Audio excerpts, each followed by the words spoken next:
Teve uma vez que eu dormia no último quarto, onde era o final do corredor e do lado era o banheiro. Geralmente sempre dormia com alguém.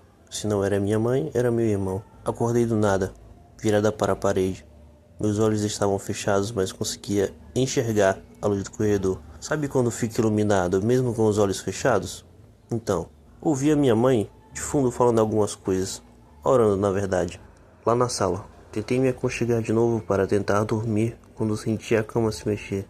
A nossa cama era só um colchão no chão com um estrado. Eu jurava que ouvi o estrado bater no chão pelo peso e sentir a presença de alguém do meu lado. Fiquei tranquila, porque pensei que podia ser meu irmão, pois ele sempre dormia comigo. Mas então, aquilo deitou em cima de mim, e era um peso estranho.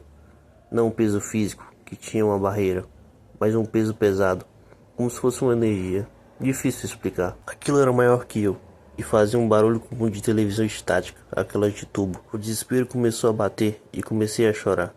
Abri a boca para gritar, mas nada saía. Tentei me mexer, mas aquilo era muito forte e eu fiquei lá, lutando para sair do lugar por não sei quanto tempo. Quando aquilo saiu, levantei e comecei a andar em direção à minha mãe, que veio até mim preocupada pela minha cara pálida.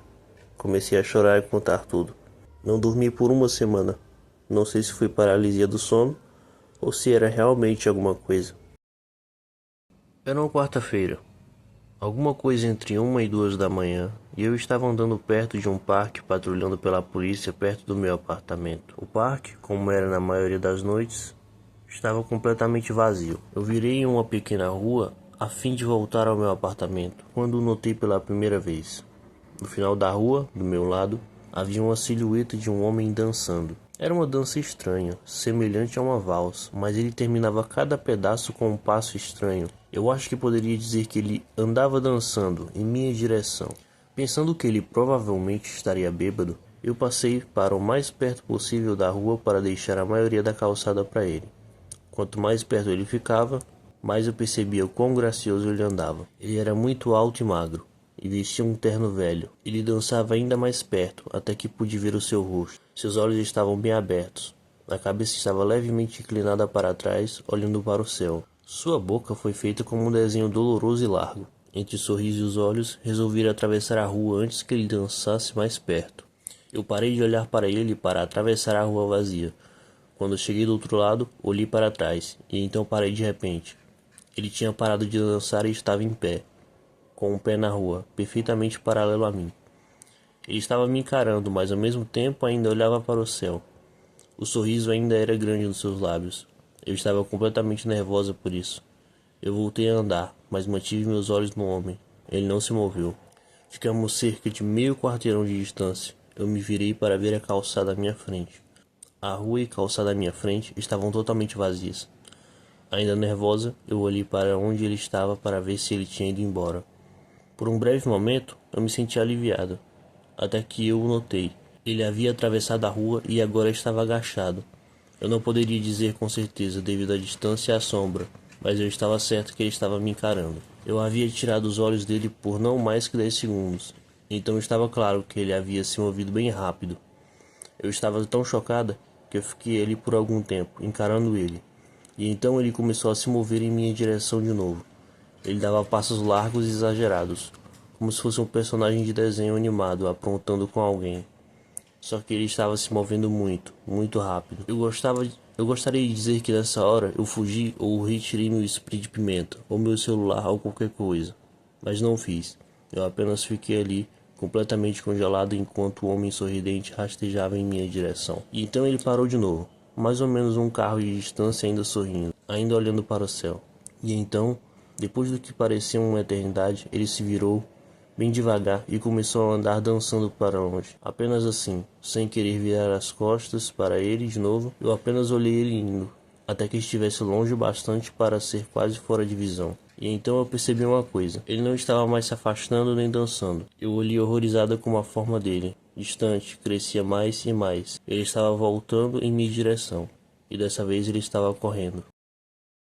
Olha, eu nunca fui de acreditar em fantasma, lobisomem, nada disso. Para mim, o verdadeiro terror sempre foi o boleto no final do mês. Por isso, quando me ofereceram um turno da madrugada para vigiar um galpão de estoque desativado na zona industrial, eu aceitei na hora. O salário era ótimo e o supervisor me garantiu: é só ficar sentado olhando as câmeras.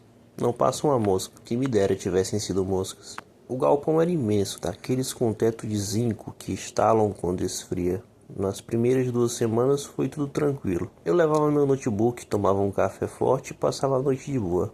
Mas na terça e quarta-feira as coisas mudaram. Era por volta das 2h45 da manhã. O silêncio ali dentro era tão pesado que eu conseguia ouvir o zumbido das lâmpadas fluorescentes. De repente, a câmera 4, que ficava no corredor dos fundos onde guardava o maquinário velho, começou a chiar. A imagem chuviscou e apagou. Achei que fosse mau contato. Peguei a lanterna, levantei da guarita e fui até lá. O eco dos meus próprios passos no chão de concreto me deixava meio desconfortável, admito. Quando cheguei no corredor, o ar parecia 10 graus mais frio. Dava para ver o vapor da minha respiração. Bati no cabo da câmera, ela piscou e voltou a funcionar. Voltei para a guarita, me joguei na cadeira e olhei para o monitor. Foi aí que meu sangue congelou. A câmera 4 estava funcionando perfeitamente e, bem no centro da imagem, de costas para a lente, havia alguém de pé. Eu sei o que vocês estão pensando. Ah, era um invasor, um morador de rua. Eu também tentei me convencer disso, mas aquela coisa não parecia certo. A pessoa usava um casaco escuro, mas os braços eram longos demais. Longos de um jeito que a anatomia humana não permite. E ela estava completamente imóvel. Meu coração parecia uma britadeira. Peguei o rádio. Quem está aí? O galpão é propriedade privada. Identifique-se ou vou chamar a polícia. Nenhuma resposta no rádio, mas na tela a figura reagiu. Ela não se virou. Ela simplesmente começou a andar de costas, devagar, passo por passo em direção à câmera. Só que as pernas dela não se mexiam direito. Parecia que a criatura estava sendo puxada por fios invisíveis como uma marionete quebrada. Eu não conseguia tirar os olhos do monitor. Ela foi chegando mais perto, até que o rosto dela, ou o que deveria ser um rosto, ocupou a tela inteira. Não tinha olhos, era só uma pele cinzenta, esticada sobre ossos saltados, e uma boca bizarramente larga, que se abriu em um sorriso estático, mostrando dentes que pareciam agulhas. O monitor da câmera 4 estourou. Faíscas voaram. Fiquei no escuro absoluto da guarita por 2 segundos, paralisado pelo pavor. Quando a luz de emergência, aquela vermelha bem fraca, acendeu, eu ouvi. Eu ouvi um barulho, como se fosse um clec, clec, clec. Esse som vinha do corredor, o som de algo arrastando os pés no concreto. Eu estava vindo rápido demais. Eu não pensei, não peguei mochila, não peguei casaco, não peguei nada. Só tranquei a porta da guarita por dentro. Encolhi embaixo da mesa de metal e comecei a rezar como nunca tinha rezado na vida. O som parou exatamente do lado de fora da porta. Houve um silêncio mortal. Então a maçaneta começou a girar devagar, para baixo, para cima, para baixo. Como aquela porcaria de trinco de ferro era forte, a criatura desistiu de tentar abrir. Em vez disso, ela começou a arranhar a porta, não com unhas, parecia garras de metal raspando na lataria. O som era insuportável, entrava na mente como uma broca, e junto com o barulho eu ouvi um sussurro vindo de baixo da fresta da porta. Uma voz que parecia um chiado de rádio velho, imitando perfeitamente a minha voz. Quem está aí? Identifique-se!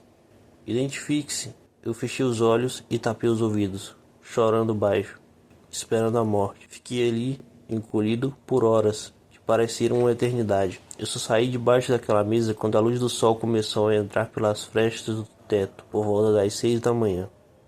O som tinha sumido há muito tempo. Abri a porta trêmulo, do lado de fora. Na pintura de ferro da guarita, 3 riscos profundos iam do topo até o chão, como se a porta tivesse sido rasgada por uma fera enorme. Eu pedi demissão naquele mesmo dia. Não voltei nem para buscar meu notebook. O supervisor achou que eu estava louco. Disse que as outras câmeras não registraram nada, apenas eu correndo e me trancando. Mas eu sei o que eu vi. E o pior não é isso. O pior é que desde aquela noite, toda vez que a minha casa fica em silêncio de madrugada, eu escuto um chiado baixo vindo do corredor, e uma voz com meu próprio tom de voz, cochichando bem baixinho atrás da porta do meu quarto. Eu sei que você está aí.